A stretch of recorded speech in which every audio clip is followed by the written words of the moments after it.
అనుకుంటున్నా. నారాయణ గారు, మీ నాలుక మీద మచ్చుందా? చంద్రబాబు నాయుడిని కలిసిన కొన్ని నెలలకే నువ్వు ఒకసారి జైలుకు పోయి రావా, నీకు బాగుంటుందని మీరు చెప్పినట్టు ఆ తర్వాత అనుకున్నట్టే జైలుకు పోయాడు.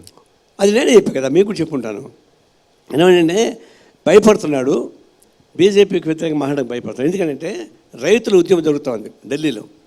రైతుల ఉద్యమం జరుగుతూ ఉంది. నీలాంటి వాడు కానీ ఢిల్లీకి వచ్చి కానీ వాళ్ళు లీడ్ చేస్తే నువ్వు ఆల్రెడీ ఆల్ ఇండియాలో నీకు పాపులారిటీ ఉంది, ప్రధానమంత్రిని నియమించిన శక్తి కొన్నాడు. కాబట్టి నువ్వు వస్తే జాతీయ స్థాయిలో రైతుల ఉద్యమాన్ని నియమించవచ్చు, మేము మీతో ఉంటామని చెప్పేసి అన్నా. అప్పుడేమన్నాడు, అటు సాధ్యం కాదు నాకు అన్నాడు. ఎందుకని భయపడతావు? నువ్వు వస్తే జైలు పెడతాను భయపడుతున్నావు, జైలుకు పోయిరావో నష్టం ఉంది, ఒక పెళ్ళాం తప్ప అన్నీ ఉంటాయి కదా జైల్లో అన్నా. ఆయన ఉన్నాడు, నేను జైలు పెంచుకుని నిద్రపోవా అన్నాడు. ఫైట్ చేస్తే మంచిదని చెప్పి వచ్చాను, చెప్పినట్టు వాస్తవమే. చంద్రబాబు నారాయణ మంచి మిత్రులు, ఆయన జైలు రాజకీయాల్లో మంచి మిత్రులే ఉంది. రాజకీయాలు ఒడంబడికుంటే మంచి మిత్రులు, లేనప్పుడు శత్రువులే. అనేక మాటలు చంద్రబాబుతో మిత్రులుగా ఉన్నాను, శత్రువుగా ఉన్నాను. రాజశేఖర్ని సపోర్ట్ చేసి చంద్రబాబు ఓడించినాము, అప్పుడేమైంది చెప్పండి? చంద్రబాబు మిత్రులు అంటున్నావు, మరి రాజశేఖర్తో కలిసి మేము ఫైట్ చేసి చంద్రబాబు ఓడించాం కదా. ఆంధ్రప్రదేశ్లో విపరీతమైన సంక్షేమ పథకాలు చేపట్టాము, అంతేకాని అభివృద్ధి విపరీతంగా చేశాము, విద్యా వైద్య రంగంలో విస్తృతమైన మార్పులు తీసుకొచ్చాము.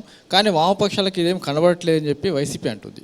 అదేనండి, మీరు వచ్చిన తర్వాత విభజన చట్టంలో ఉన్నటువంటి హామీలు కూడా అమలు చేయకపోయారు.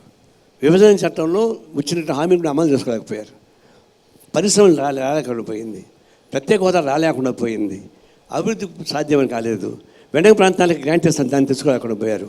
అనేక పద్ధతుల్లో విభజన చట్టాల్లో ఉన్న హామీలు మొదలుకొని ఇక్కడ ఇంటర్నల్గా ఇండస్ట్రియల్ డెవలప్మెంట్ దాకా ఏది చేయలేదు, అంతా పారిపోయారు. ఇంతకుముందు హంగ్ వస్తుందని చెప్పారు. హంగ్ వచ్చి మీ అవసరం ఏర్పడితే మీరు వైసీపీ ఉన్న జగన్కి సపోర్ట్ చేస్తారా, టీడీపీ ఉన్న చంద్రబాబుకి సపోర్ట్ చేస్తారా, ఎవరికి సపోర్ట్ చేస్తారు మీరు?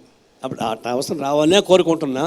ఆ అవసరం వచ్చినప్పుడు తప్పనిసరిగా మా సెంట్రల్ వాటితో మాట్లాడుకొని కాంగ్రెస్ పార్టీ మాట్లాడుకొని ఒక డెసిషన్ తీసుకుంటాం.